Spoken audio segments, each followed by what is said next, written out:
Insurance, Ford Stokes, and Brandy Seats. They're fiduciaries who will help protect and grow your money. Ford and Brandy will teach you how to invest and retire successfully so that your hard-earned assets are protected. Investment advisory services offered through Brookstone Capital Management, LLC, BCM, a registered investment advisor. BCM and Active Wealth Management are independent of each other. Insurance products and services are not offered through BCM, but are offered and sold through individually licensed and appointed agents. Investments involve risk and, unless otherwise stated, are not guaranteed. Past performance cannot be used as an indicator to determine future results. Now, here are your hosts, Ford Stokes and Brandy Seats. My name is Ford Stokes. I'm the Chief Financial Advisor for everyone that listens to the Active Wealth Show. I'm also the founder and president of Active Wealth Management. I'm here with Brandy Seats, the asset. Brandy, say hello. Hi, everyone. Welcome to the show today. We're glad you're here with us. We're coming to you from Cartersville, Georgia. For a couple of folks from Cumming, Georgia. Christian, our esteemed radio producer, is in Dawsonville. So we're all north of Atlanta, coming at you, and we're going to be broadcasting, obviously, on our Atlanta station right here on AM 920 The Answer. And if you want to watch our video of this radio show, I know you're listening to us on the radio, and you might be driving to Home Depot, whatever you're doing.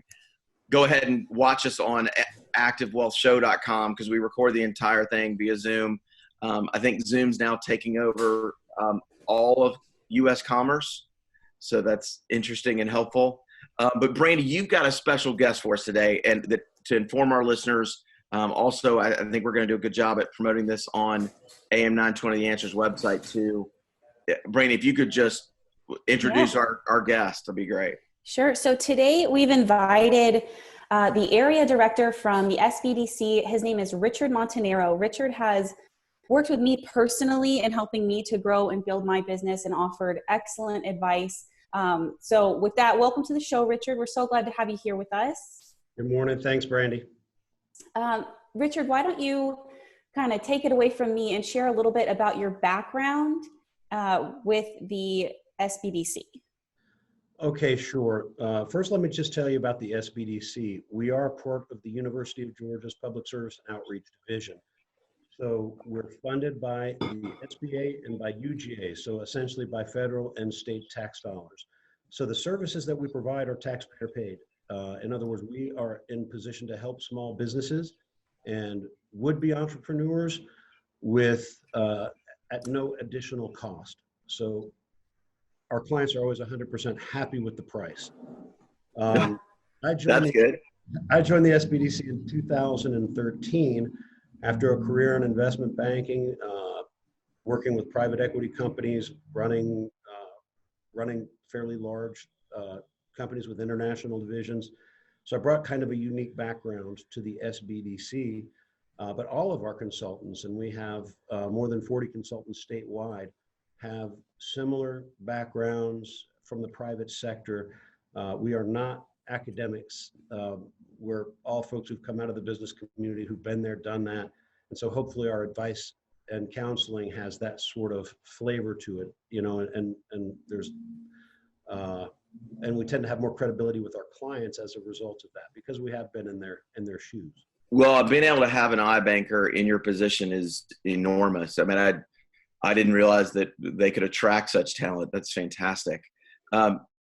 So quick question, and there's a lot of questions, and a lot of our listeners, we work with a lot of business owners as well. And if you're a business owner, whether you're driving around Atlanta or you're listening to us on activewealthshow.com or on our podcast, please pay attention to this segment. Richard, there's so much going on with the CARE Act and the stimulus package. And there's a lot of questions on how do I get the loan? Where do I go apply? I know going on sba.gov is one of the places to start. Can you walk people through how to do it and what to do? And also if it's not too late, because there's a lot of rumors that, hey, all the money's gone, they've already used it up. We're also talking to you right now on the heels of, we just got the jobs numbers for last week. 6.6 million people filed for unemployment last week. By the way, the previous record before last week's 3.25 was 695,000. So we are in uncharted territories now of 10x of the previous record of unemployment. and obviously I'm a business owner. Brandy's a business owner. We're all trying to take care of our employees, like our teammates, like Sierra and Christian and other people. What is out there for business owners right now to make sure they can take care of their folks? Well, Ford, if you don't mind, what I want to do is start one step back. Yeah, sure. The money that you have to work with is the money that you have right now. So the first thing I advise small business owners is your business has been damaged, your revenue's reduced to a fraction, in some cases 5-10% of what it was, in some cases 0.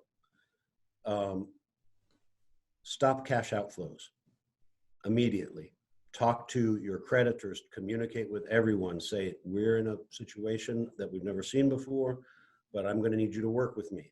That's your bankers, your landlord, your vendors, everyone.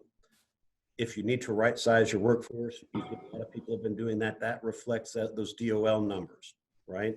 The DOL has imagine the volume of work being put through the DOL nationwide. DOL's nationwide right now.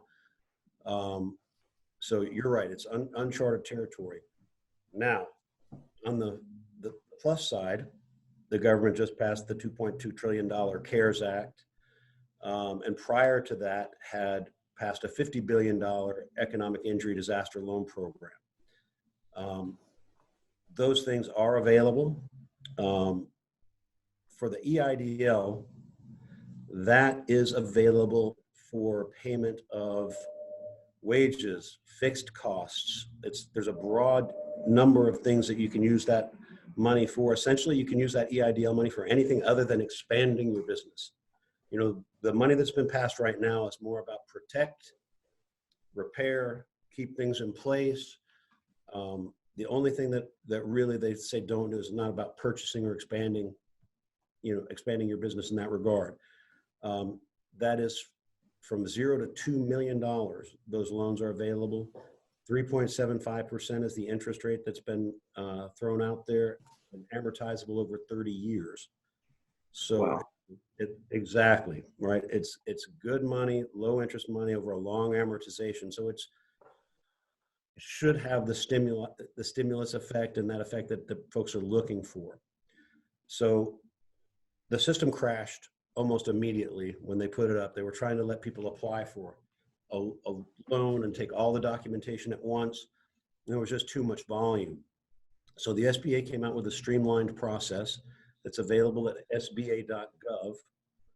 There is the very first thing on the screen when you go to the website is going to be something about learn more about relief available for COVID-19. So if you click on the learn more button, it's going to bring you down to economic injury disaster loan, and you can actually apply online there because that money comes directly from the SBA. Okay. So it's a streamlined form. They estimate that it's going to take 2.5 hours to complete that form online.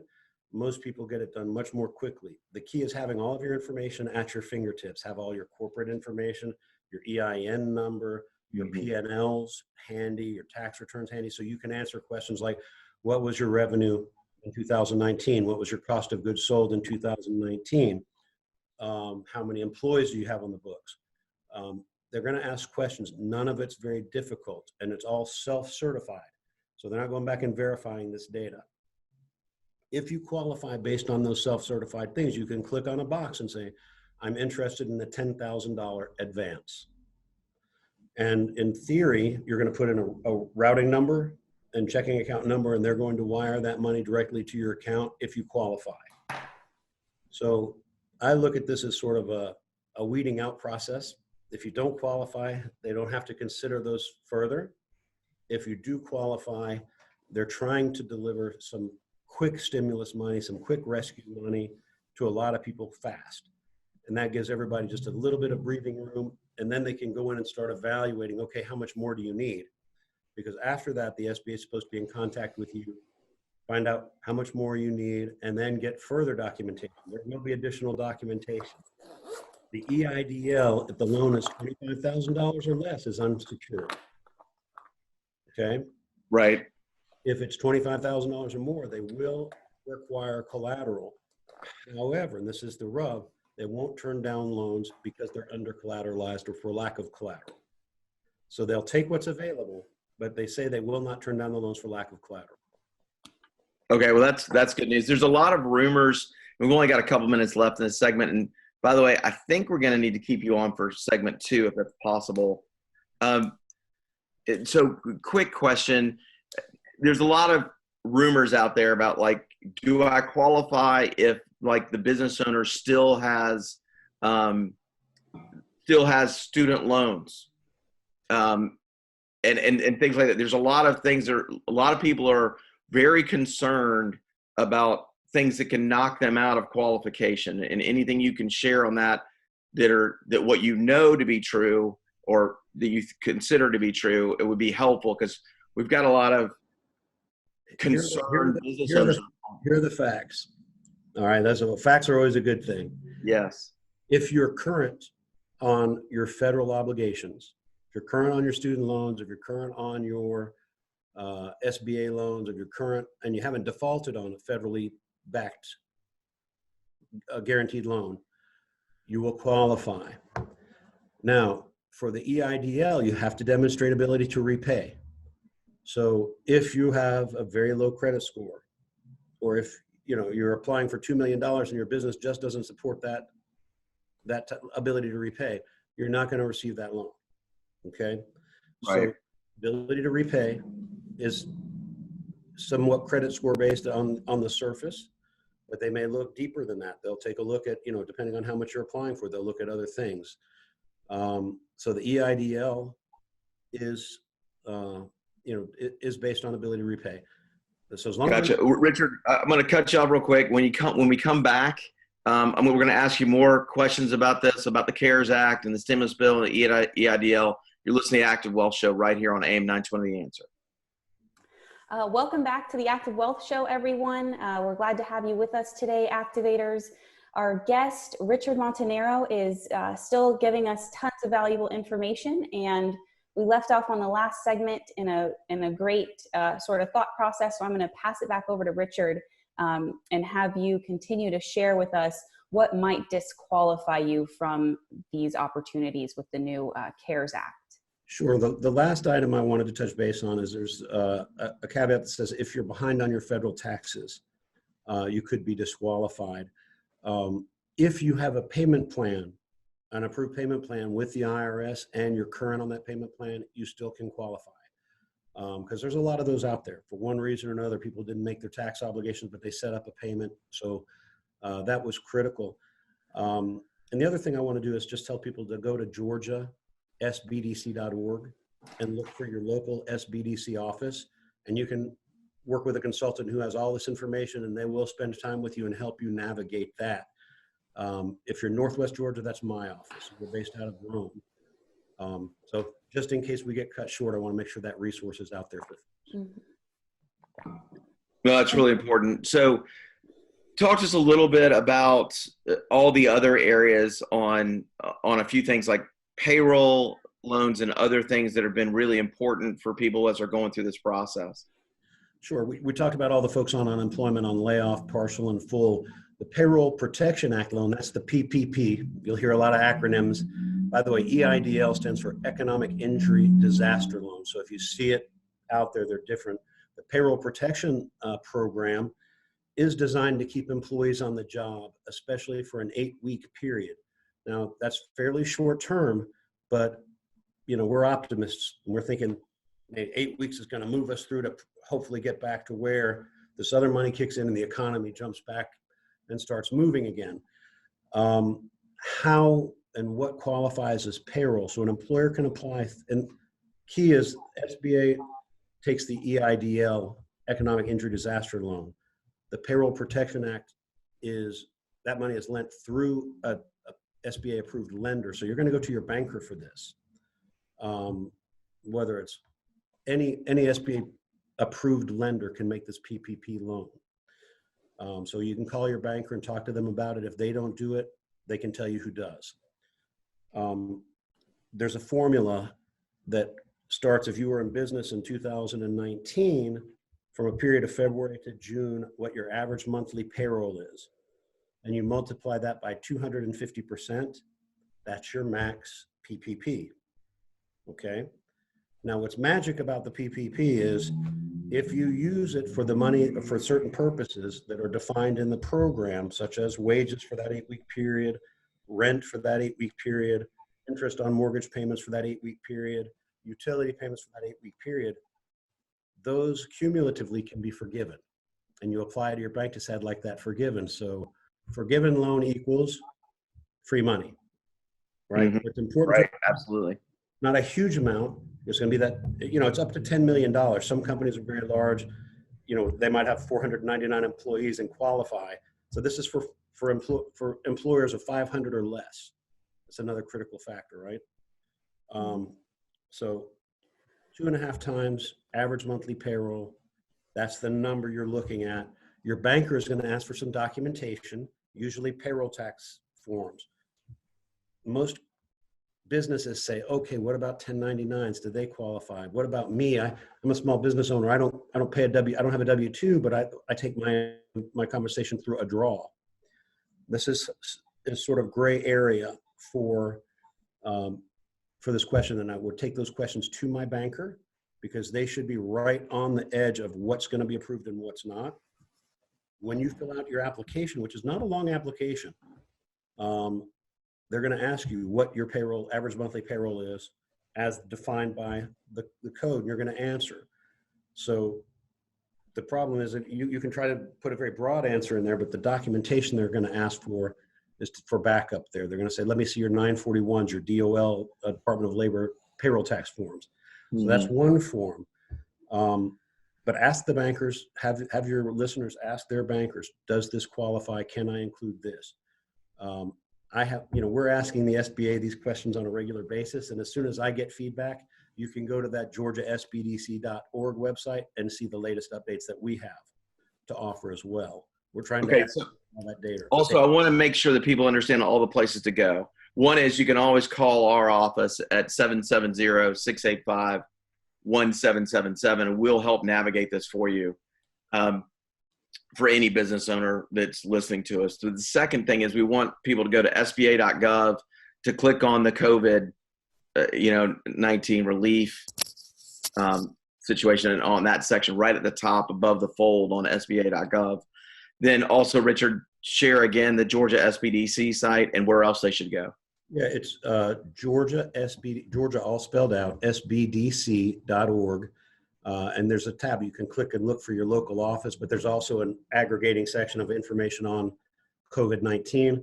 Department of Labor, Georgia Department of Labor website is a great resource, has a lot of information. If you've got employees on layoff or on temporary partial layoff, stay very close to that site. It's very important for employers to know what's going on there. And your local banker, if you're talking about the Payroll Protection Act loan, they are the ones who are going to approve that loan, right? Or they're going to submit it to the SBA, but they've got the most current guidelines as well. So, and of course you guys as a resource as well. It takes a calm voice in the storm to sometimes help navigate this process. And if I have 10 more seconds, I'd just like to say, entrepreneurs, stay positive. Use this time where you're not doing what you normally do to figure out what's next. How do you win after this?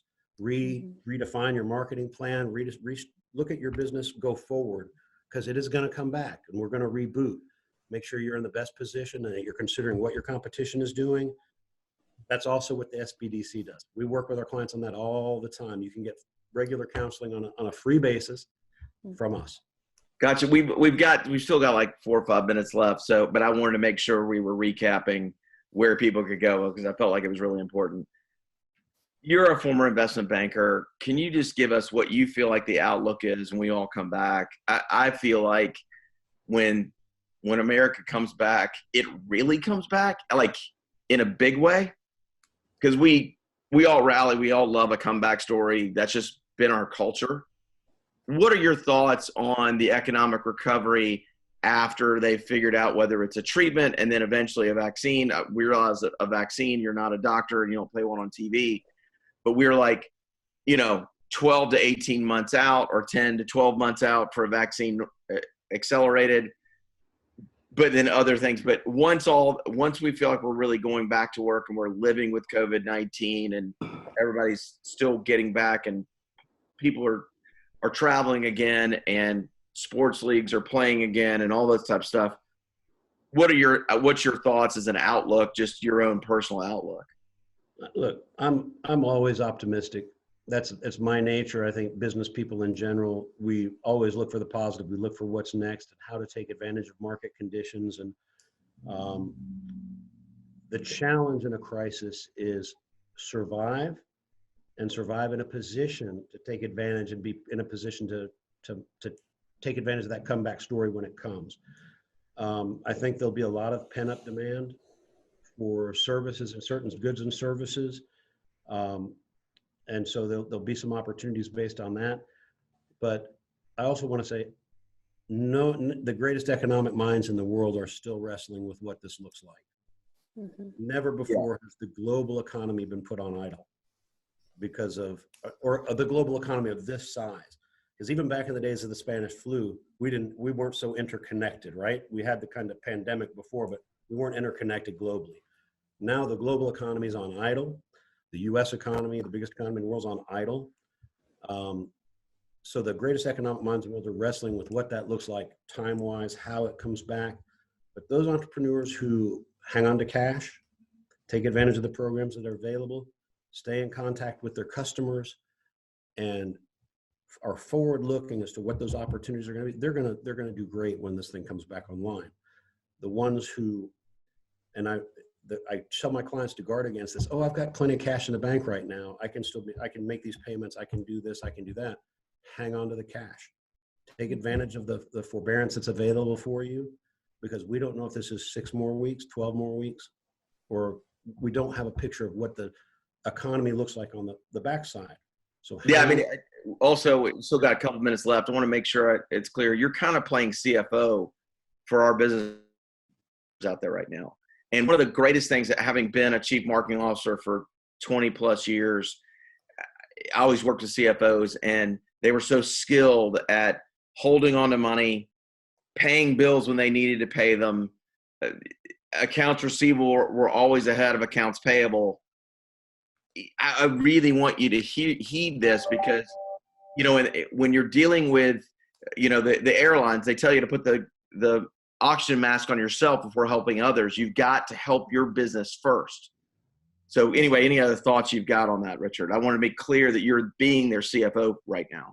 And so before you can help your employees, you have to help your business. A lot of people say, oh, I want to keep paying my employees even if they're not being fully productive because they've been loyal.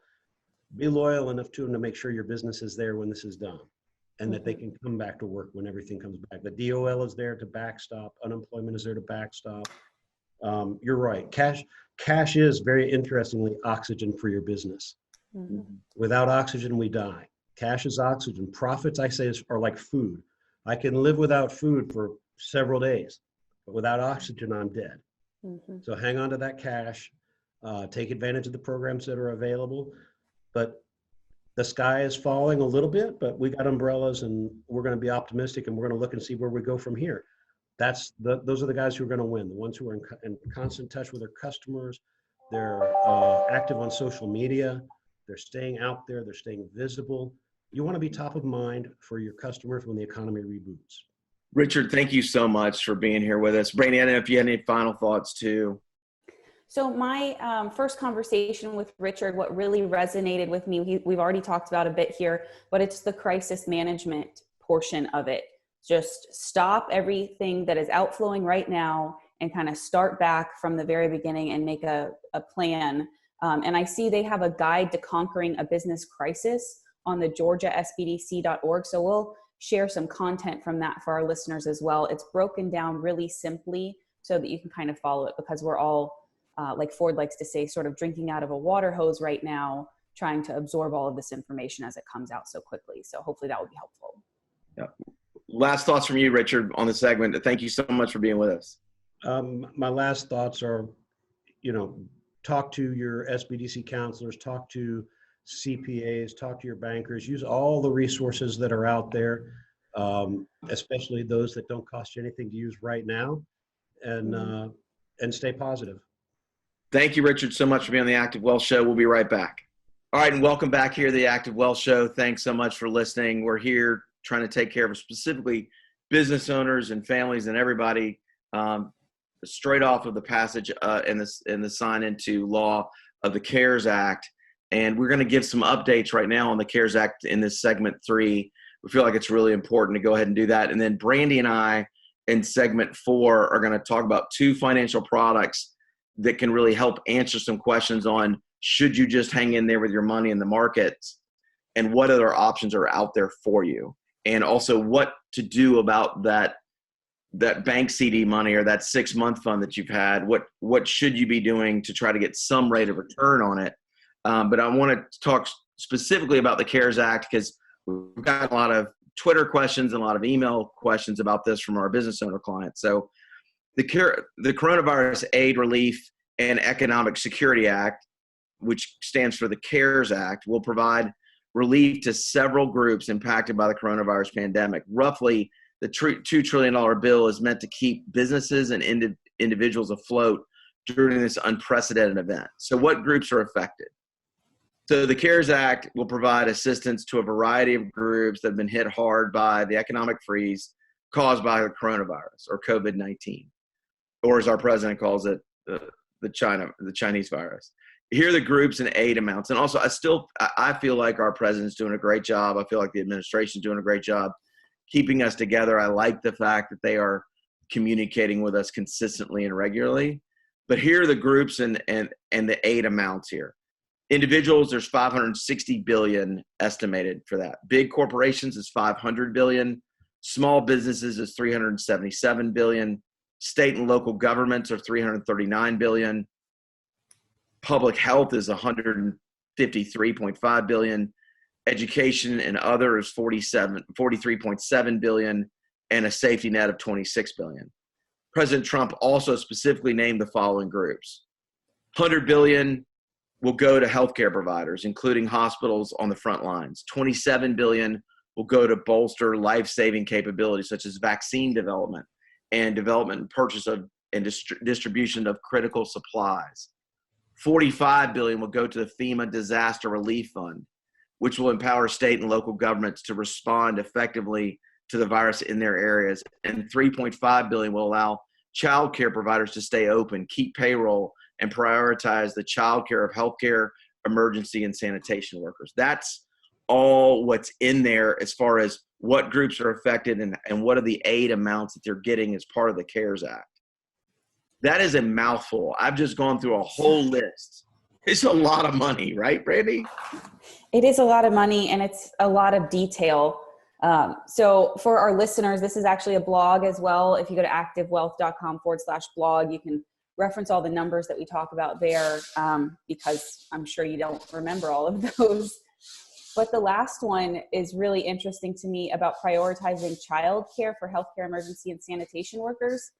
In the state of Georgia, schools have been canceled for the rest of the school year. So yeah, it's tough on us parents. I can tell you that.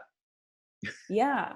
So I don't have children yet to, juggle this part of it, but I can't imagine what a lot of families are doing for the rest of the year, especially if they end up having to, or are able to go back to work even if they aren't, deemed essential. Yeah. One thing I wanted to share that my 13-year-old daughter, I've got twin girls who are 13 years old, many of you know, and they're also competition cheerleaders, and they're used to being out and working hard out there. And they actually cheer with Sierra's younger sister. And so who's in 8th grade. And what we are preparing is we're preparing for them to be with us for the next 5 months in our house. We're preparing for that. We're hoping that as a Memorial How are you Day, preparing, building new walls? Yeah, well, we're just trying to make sure that we're laying the groundwork and letting them know that they need to understand what's going on.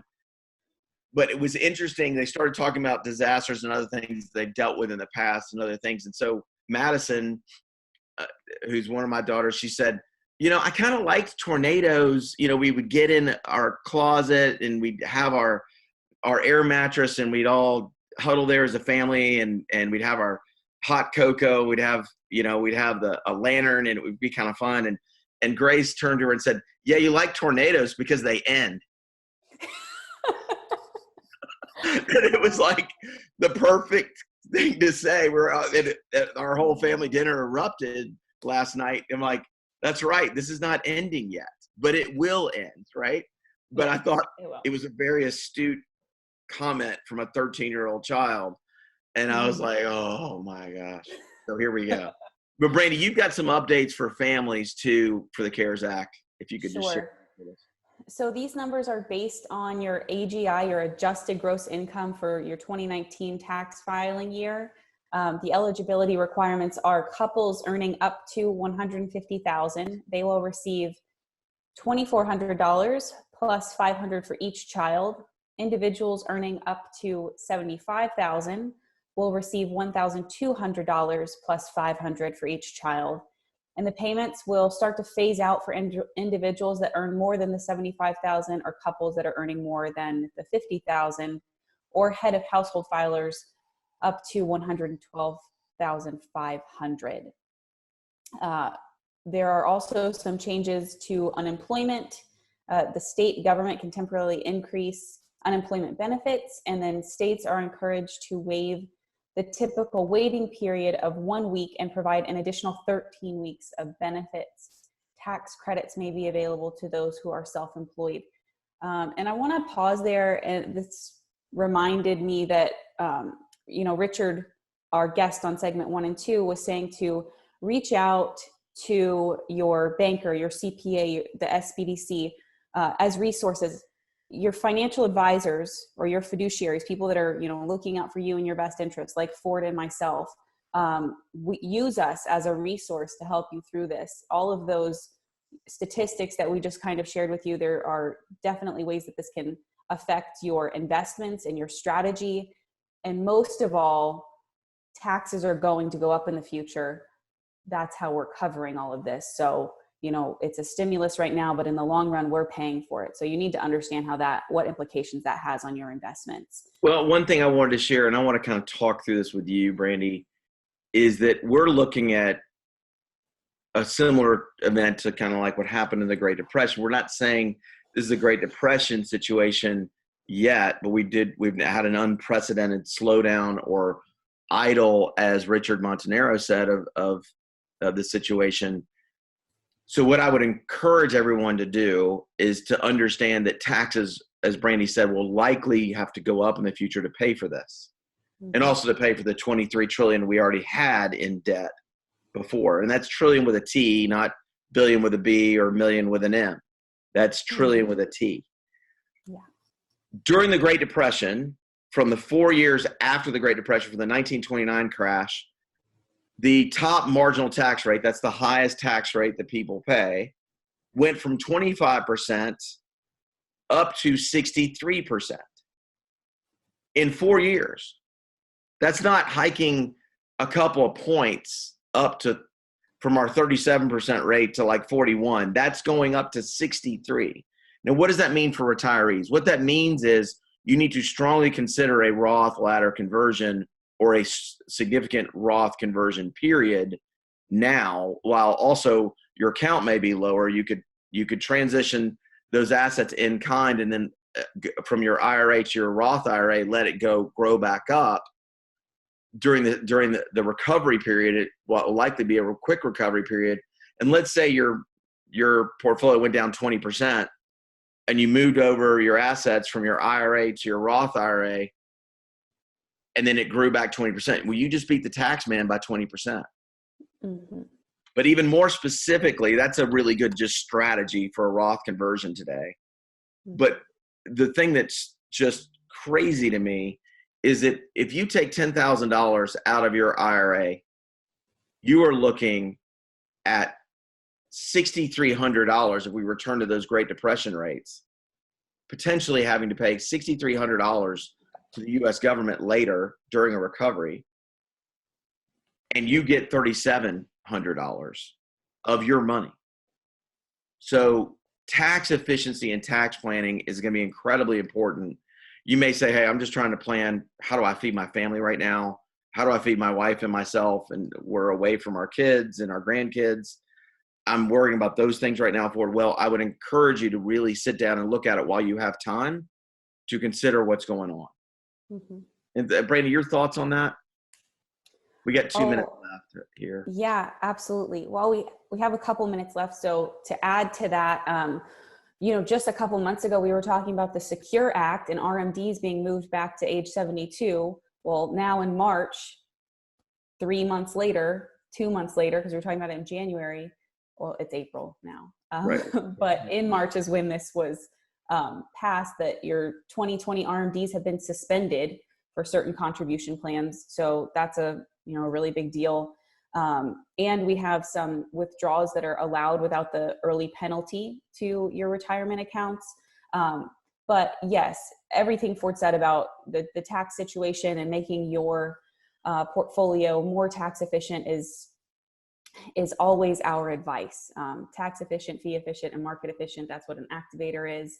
That is how we guide our clients to be the most efficient investors that they can be. Yeah, I completely agree. Listen, when we come back, we're going to talk about 2 financial products. Very specifically, we're going to talk about the features and benefits of those products, and also if there's any drawbacks to those, like liquidity or any other drawbacks. We're going to talk about the Teton Bonus 14, and we're going to talk about an Ohio State life insurance multi-year guaranteed annuity. Both of those products should be arrows in your quiver in trying to get through this crisis efficiently. And I would say specifically market efficiently.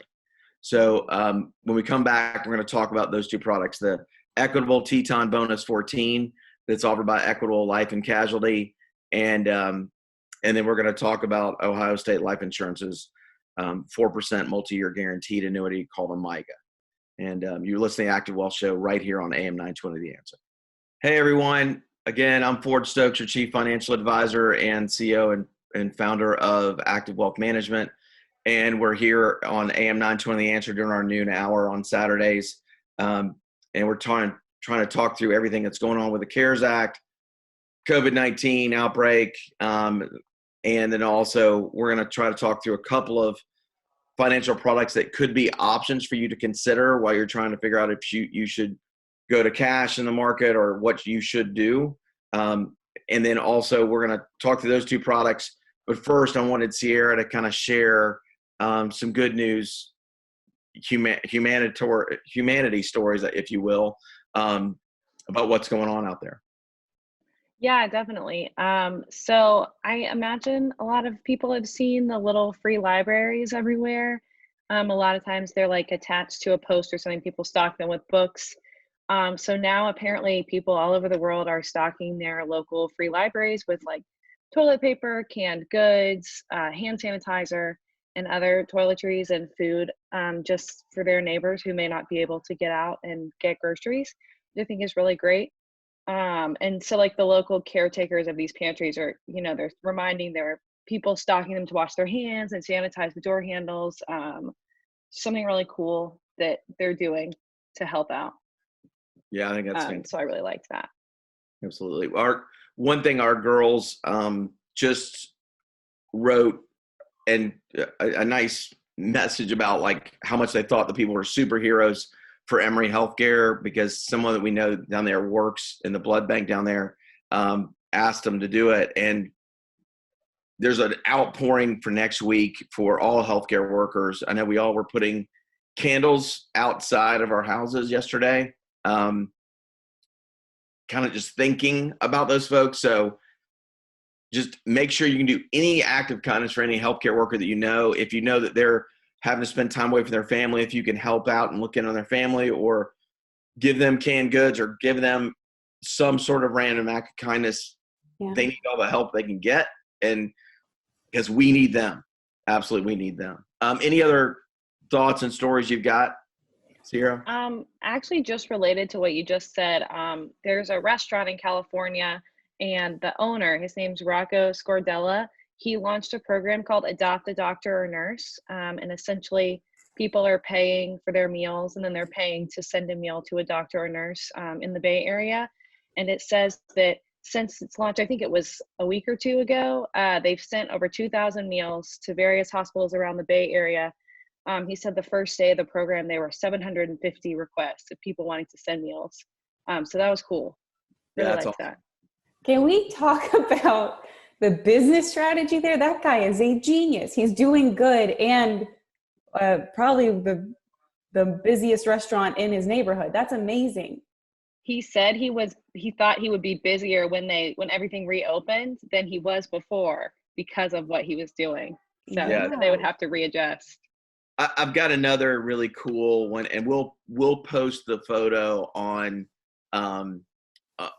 this post for this episode. So go ahead and visit activewealthshow.com to check that out. But there's a photo, a front porch photo that was taken by Brandy Craig Photography.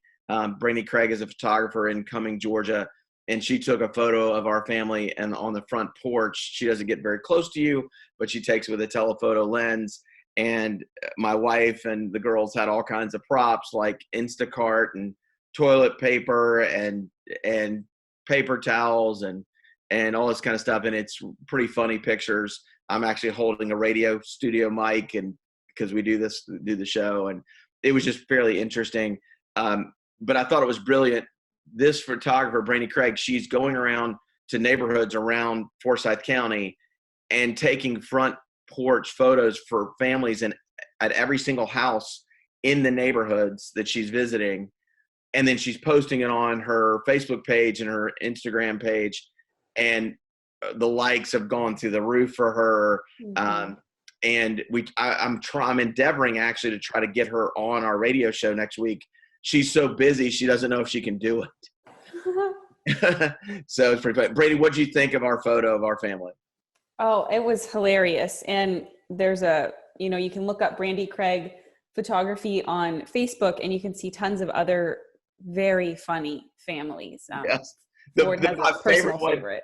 My favorite one that I've told Brandy about, there was a housewife in Vickery with her family of 4, and she had boys. And so I think she was over it and had it.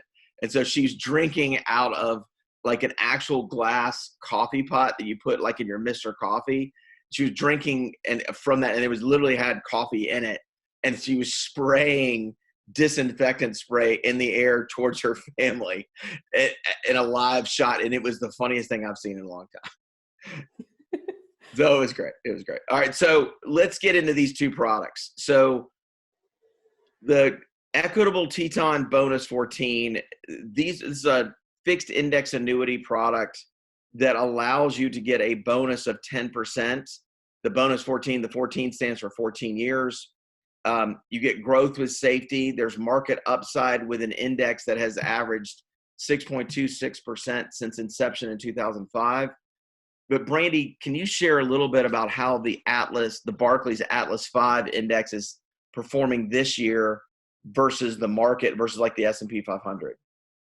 Sure. So this product we're talking about is the same as that principal protected investment that we've talked about on some of the previous shows. And I'll give you guys like 3 weeks. So February 28th, S&P 500 was down 8.56%. This product credited 2.17%. So that's obviously desirable. March 6th, it was down 8%. This product credited 3.46%. So that means that the Atlas index is significantly outperforming the market.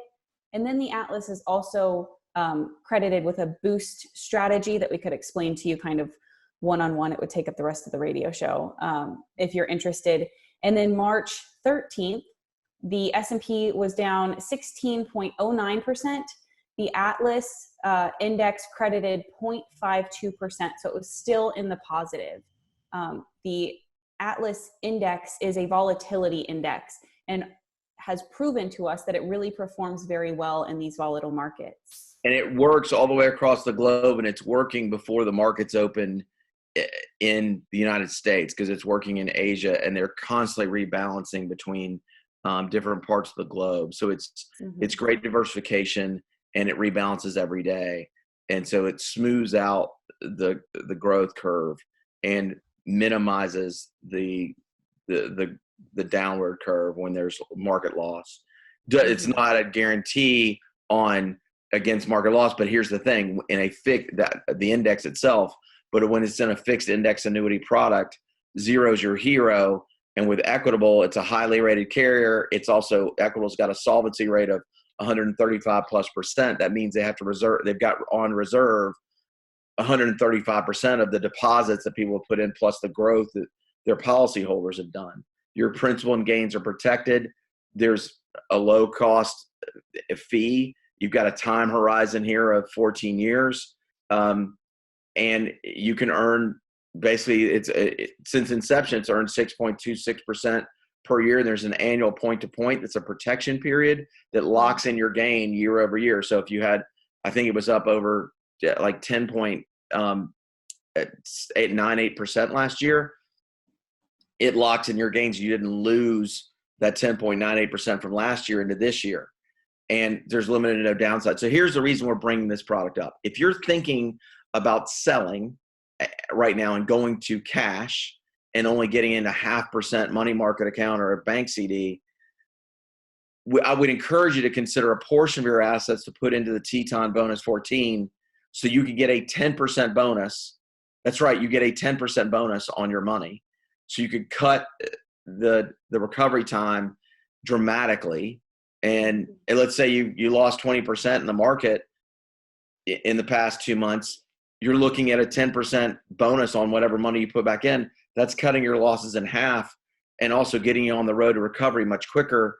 And you cannot lose money in the market anymore because you're taking money out of the market. You're putting into an indexed fund, a fixed index annuity that is market linked, but not in the market. And Brandy, your thoughts on that? Yeah, I have a specific example really quick.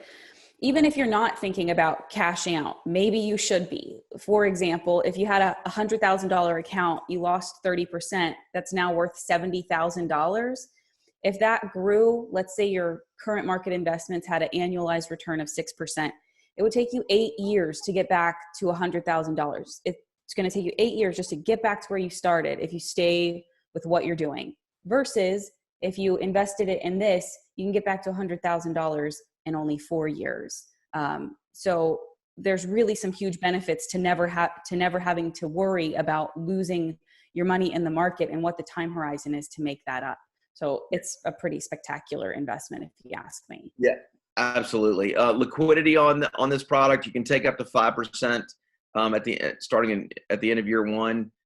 You can take up to 5% a year as with penalty-free withdrawal rates, and then up to 30% total. And yes, you give up some liquidity, but if you're not planning on using 100% of this money over the next several years, I would encourage you to consider putting up at least a portion of your assets in the Teton Bonus 14 to get that 10% bonus, and also to get access to Barclays Atlas 5 Index and outperform the market and smooth out your ride during retirement. Also, the guarantee here is based on the claims paying ability of Equitable Life and Casualty, and they're a highly rated carrier, BBB+ and above, and they are they've been around about 135 years. So anyway, thoughts on that? I thought that was pretty helpful. I think we've just got 1 minute left. Is that right? I think so. Go ahead and just share quickly on the Ohio State Life Insurance Company. Okay. So we have a multi-year guaranteed annuity, and it's an exclusive relationship that allows us to offer this to our clients, that is offering 4% compounded tax deferred for 5 years. So for example, if you invested $50,000 into this, that would be, your money would grow and work for you at $8,346 would be what you would earn on a $50,000 investment. To make it look a little bit more appealing, if you were investing $98,000, let's say you wanted to take your money out of the market and just have a guaranteed interest rate, $98,000 would earn $21,231. So that's nothing to sneeze at. It's certainly higher than what any bank CDs are currently offering today. This says 1.65 to 1.7, but I think it's a little bit lower today. So you deserve to get the most out of your money. If you have it sitting there, let it do the work for you. And we really need to maximize our earning capabilities wherever we can to make up for any potential market losses that you might have recently had. Yeah, I mean, we just want to thank everybody for listening to us on the Active Wealth Show today. And we'll be back next week with more important information about what's going on with COVID-19 in the market. Thanks for listening to the Active Wealth Show. You deserve to work with a private wealth management firm that will strategically work to protect your hard-earned assets. To schedule your free consultation, call your chief financial advisors, Ford Stokes and Brandy Seats at 770-685-1777 or visit activewealth.com. Investment advisory services offered through Brookstone Capital Management, LLC, BCM, a registered investment advisor. BCM and Active Wealth Management are independent of each other. Insurance products and services are not offered through BCM, but are offered and sold through individually licensed and appointed agents. Investments involve risk and unless otherwise stated are not guaranteed. Past performance cannot be used as an indicator to determine future results.